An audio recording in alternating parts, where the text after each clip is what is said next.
Salam di masa Prapaskah bagi saudari-saudaraku pencinta mutiara iman. Santo Yohanes Paulus II pernah berkata dalam homili pada kanonisasi Santo Pio dari Pietrelcina, kehidupan dan misi Padre Pio membuktikan bahwa kesulitan dan kesedihan, jika diterima karena cinta, akan diubah menjadi cara istimewa kekudusan yang membuka cakrawala kebaikan yang lebih besar yang hanya diketahui oleh Tuhan. Padre Pio yang sangat populer adalah suatu tanda kontradiksi bagi dunia modern.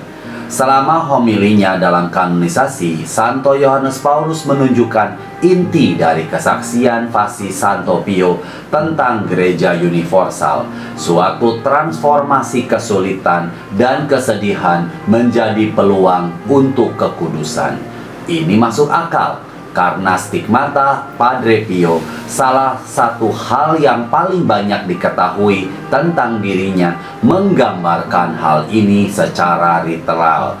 Dia benar-benar menanggung luka Yesus di tubuhnya. Etos yang mengatur kehidupan modern adalah memaksimalkan kesenangan dan meminimalkan rasa sakit. Kita mencari keamanan yang pasti dari rasa sakit dan kesulitan, dan aliran dopamin dan serotonin yang terus-menerus untuk membuat mereka mati rasa ketika mereka muncul. Kita berlari menjauh dari salib, sementara Santo Pio memeluknya. Yang menghasilkan buahnya adalah tubuhnya sendiri. Lukanya bersifat magnetis. Mungkin popularitas Santo Pio ada hubungannya dengan ketidakpuasan kita dengan utilitarianisme kehidupan modern. Kita tidak begitu setuju. Kita tidak yakin bahwa penderitaan dan kematian dapat dihindari. Kita tahu bahwa kita tidak benar-benar berhasil menghilangkan rasa sakit dan kesulitan. Ketika kita jujur dengan diri kita sendiri, kita semua tahu kebenaran mulia pertama yang diartikulasikan oleh saudara-saudari Buddhis kita dengan sangat lugas. Hidup adalah menderita. Stigmata Padre Pio dalam konteks kesaksian seluruh hidupnya mengkhotbahkan sesuatu yang kuat tentang penderitaan. Itu bukan petapa atau mengisolasi. Itu tidak berarti dan sia-sia.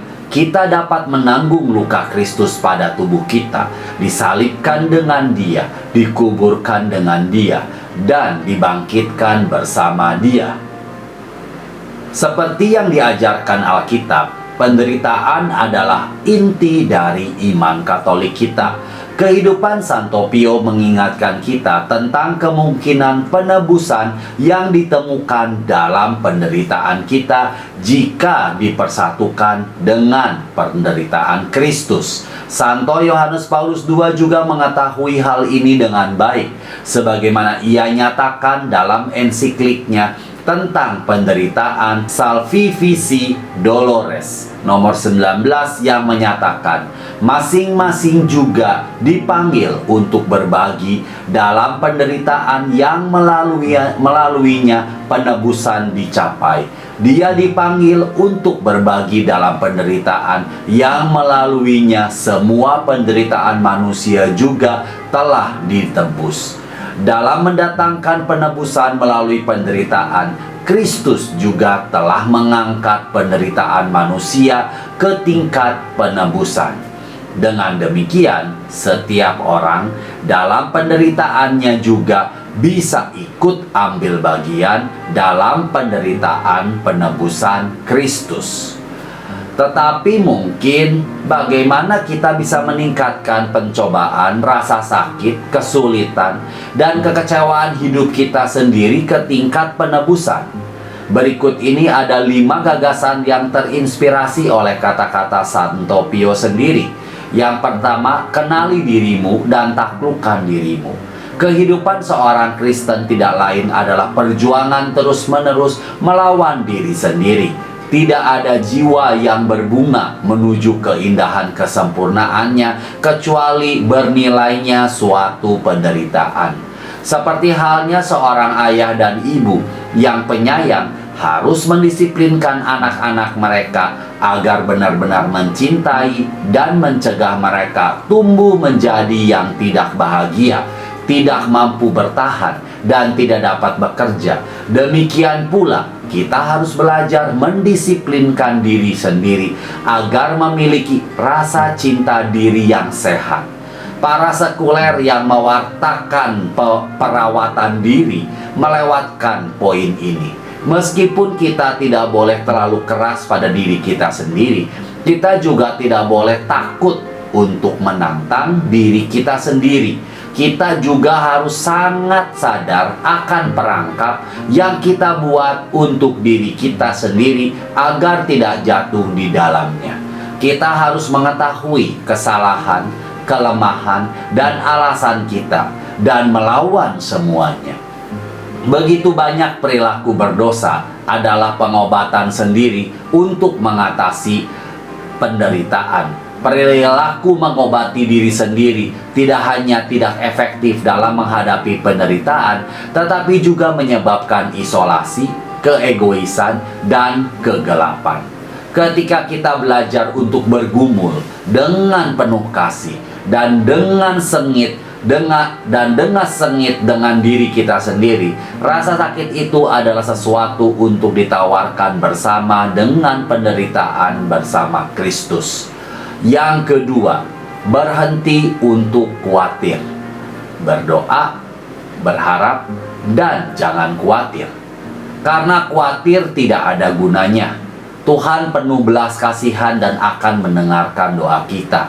Ini mungkin pepatah Padre Pio yang paling sering dikutip.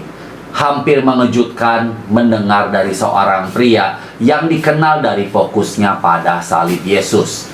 Ini hampir terdengar terlalu cerah. Kenyataannya adalah bahwa hati yang bersatu dengan salib bersatu dalam harapan dan doa, dan karena itu memiliki ketenangan batin dan keyakinan dalam Tuhan. Orang yang benar-benar menaklukkan diri adalah orang yang benar-benar mencintai dirinya sendiri dan damai.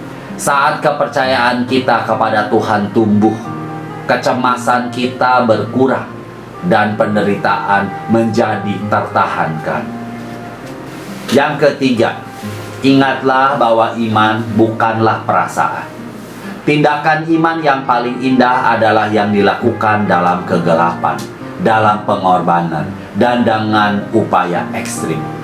Kita semua tahu ini. Juga benar bahwa kita mungkin tidak terlalu mengetahui tentang hal ini.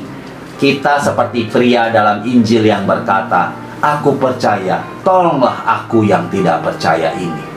Menyatukan diri kita dengan penderitaan Yesus biasanya tidak akan mendatangkan perasaan hangat.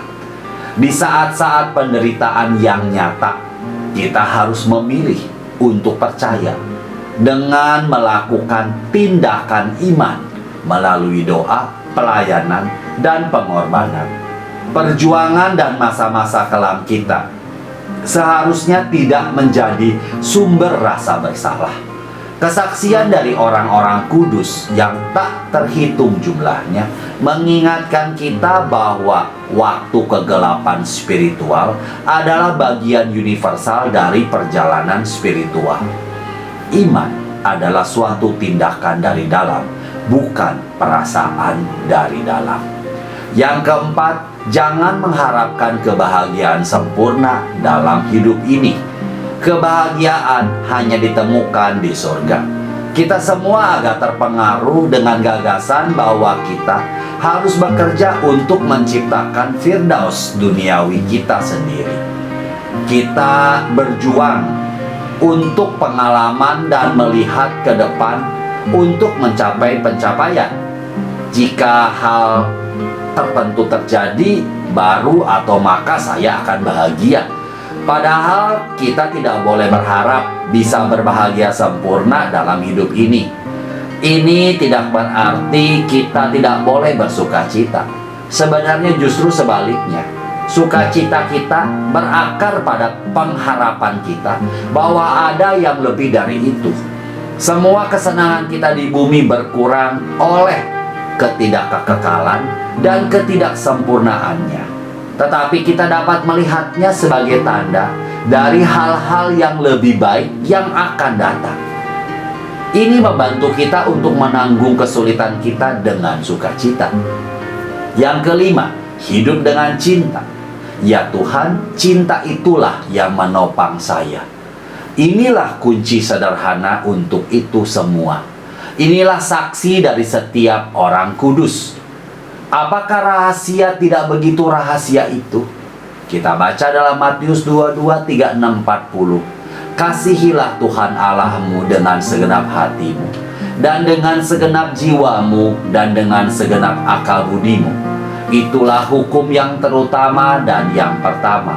Dan hukum yang kedua yang sama dengan itu ialah kasihilah sesamamu manusia seperti dirimu sendiri. Pada kedua hukum inilah tergantung seluruh hukum Taurat dan kitab para nabi.